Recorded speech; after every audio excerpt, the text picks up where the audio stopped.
Shortly after the previous clip, Greta and I were actually left stranded on our balcony, locked out of our hotel rooms, without our cell phones, in the middle of the night.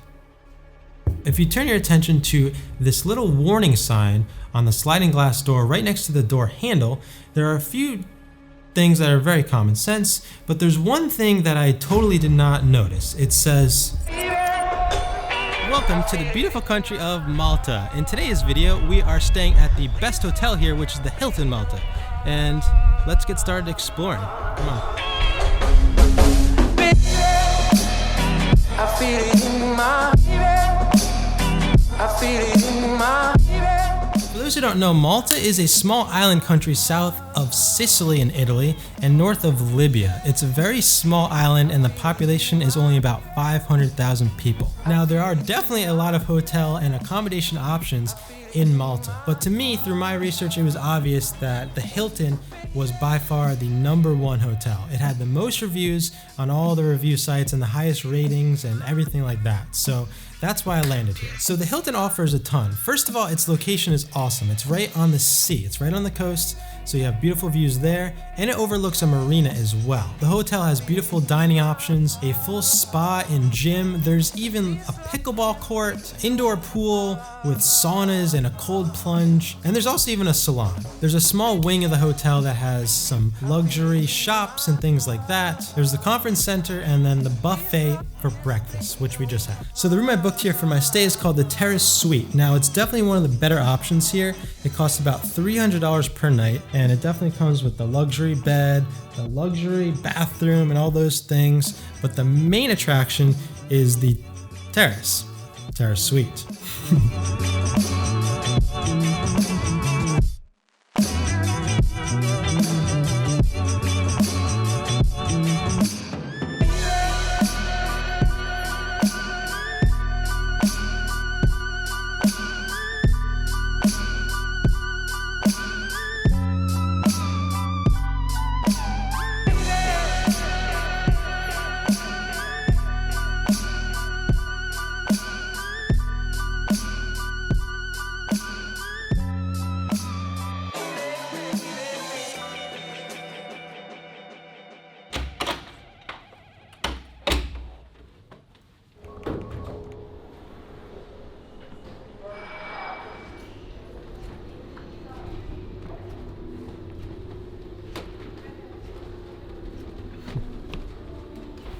So if you're a casino fan, there are 2 casinos within walking distance from the hotel right here. And one of them is literally right outside the front door. So it's right there. About 19 and a half feet from the front entrance of the Hilton.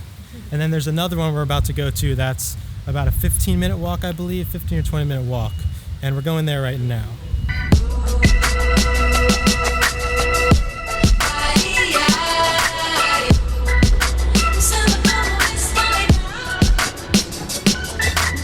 So Malta has their native language, but English is their second language officially. And then third, I would say, is Italian. So far, we've talked to maybe 5 or 6 different people here, and almost all of them are Italian. Another interesting thing is that they drive on the left side of the road here. It's opposite because this used to be a British colony.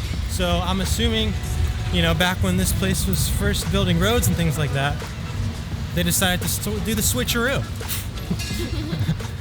the old switcheroo. Greta, look, the Gentlemen's Club. I didn't know they had one here. My first impressions of Malta, I think it's like a Caribbean country that has a European city inside of it. Or essentially like a European country and a Caribbean country that made a country baby.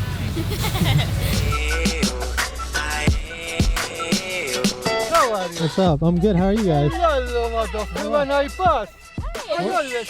always put 100 euro. Oh yeah, always. Oh, yeah. So the only real thing we had to do today was our meeting at the casino. So we just finished that. We might be able to film some gambling stuff there later. That was a really cool casino. It's right next to the Westin Hotel, which I think is right below the Hilton as far as quality goes. I think it's the Hilton #1, Westin #2, but that casino was beautiful. Hopefully we'll get approval and we can film there later. Now we're just exploring. So we're gonna explore Valletta, which is the capital here, and some other cool places. But I think we're going to Valletta second. We're going somewhere. Where are we going next? Spinola Bay.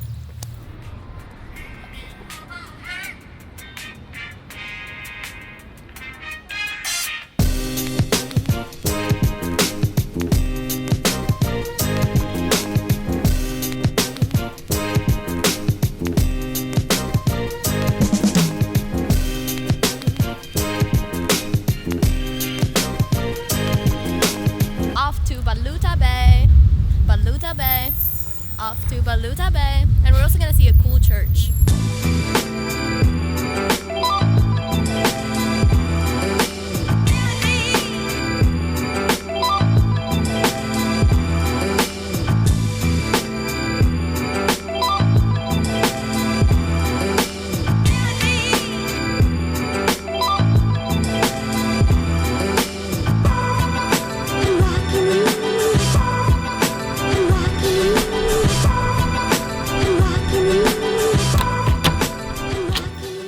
Stop at the room, just had some lunch, great little lunch there, and now we are going to explore the capital city of Malta, Valletta. Valletta? Valletta. Valletta. Actually, one more thing to show you in the room that I forgot to show you guys. This is something I have never seen before. This bathroom comes with fresh drinking water, filtered drinking water, right out of this spigot. How cool is that? Alright, we just took a nice little taxi, about 20 minutes or so, maybe less, to Valletta. So right ahead of us is the fountain, and then this way is how you get into the city. We just got dropped off at the bus station, essentially right outside of the city. But here's the fountain.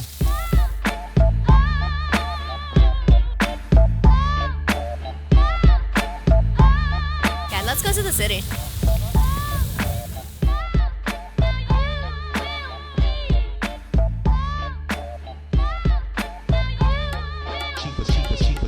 We've been in this place for 32 seconds and I love it already. I can tell.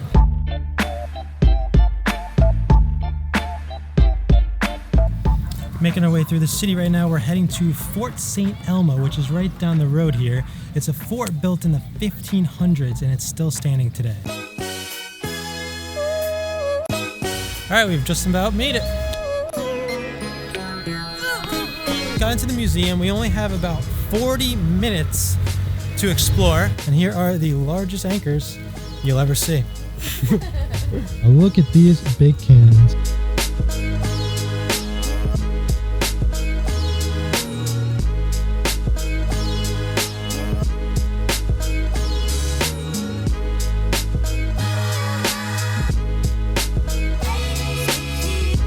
Now this is a view.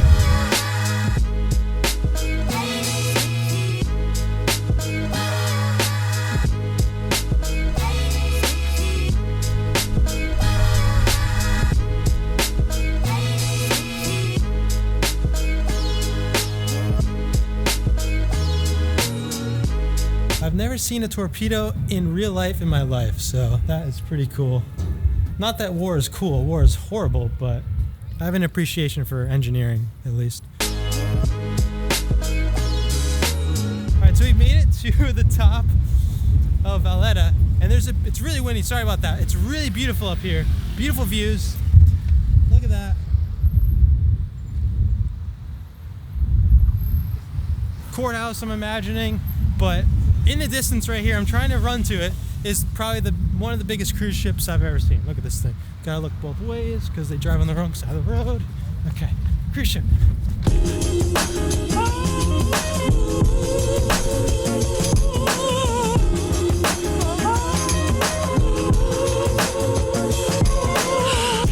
Wow, that is a beautiful cruise ship. There's even a water slide at the top of it.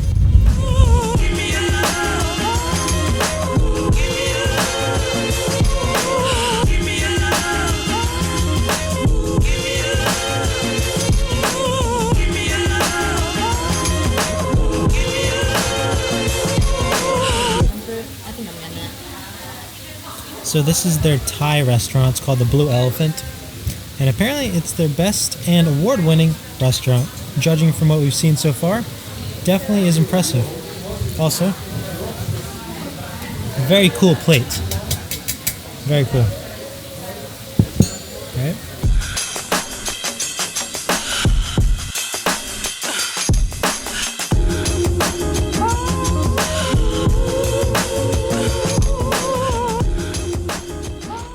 It was magical. It was beautiful. I really loved. My favorite part was Valletta. Valletta's like the city was incredible. I thought the buildings were very particular, and I've never seen anything like it. So I'm glad we went there. And my feet are done. We walked so much. I love the hotel. It smells amazing when you walk in here. Pretty much like everybody's been pretty nice. Like the customer service is pretty good. I mean, it's a really nice hotel, so you would expect it. Yeah. But and our room is so good. I just love this balcony, this terrace. The view during the day is mwah, mwah. Also, just want to note and shout out the Blue Elephant. That restaurant was amazing and the service was so great. But after dinner, we didn't include any of this, but we did go and check out the casino next door. Porto Maso, right? Porto Maso, yes. Porto Maso, yeah. That place, they were the rudest staff I've ever encountered. And half the casino was just studios for online gambling. It was just like a woman dealing online. There was a camera, filming her, and there was doing live streams basically to people all around the world who can like tune in and live bet. I did not gamble any money there. I refused to lose any money in that establishment. But anyway, we're gonna finish our night off in the tub, and then we're gonna hit the hay and wake up for more tomorrow. See you guys tomorrow. Shortly after the previous clip, Greta and I were actually left stranded on our balcony, locked out of our hotel rooms, without our cell phones, in the middle of the night. If you turn your attention to this little warning sign on the sliding glass door right next to the door handle, there are a few things that are very common sense, but there's one thing that I totally did not notice. It says, locked balcony doors cannot be opened from the outside. Make sure that the lock is not engaged prior to going out.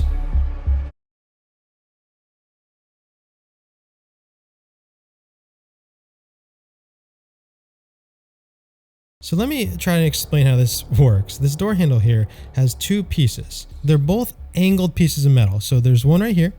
You see? This little angled metal piece engages with this angled metal piece. You see this little piece right here? So this one snaps and locks onto that metal piece when you close it. Now, the only way to open this door, so you can't open it like this. When those two pieces are engaged, you can't open it, okay? The only way to open this is if you actually flip up this metal piece to disengage from that other angled metal piece, and then you're able to open the door. But unfortunately, last night we didn't understand all these elements of sliding glass door engineering, and what happened was this. We close the door, we go in the hot tub, and then we try to go back into our room, and this is what happens.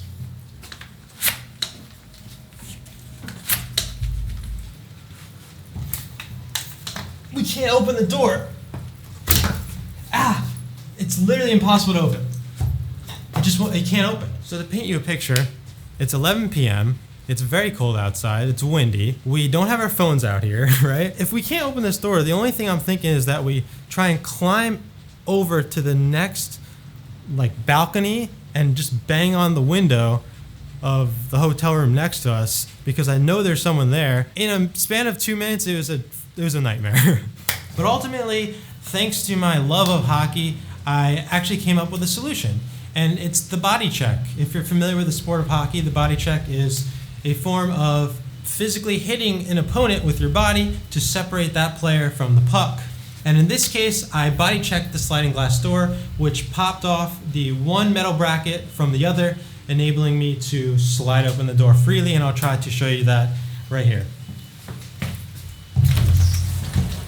Voila! But other than that, our stay was pretty phenomenal here, and yeah, we have to go home now. You ready to go home? I'm ready. Just watch out for that design flaw if you're ever staying here at the Hilton. That is dumb.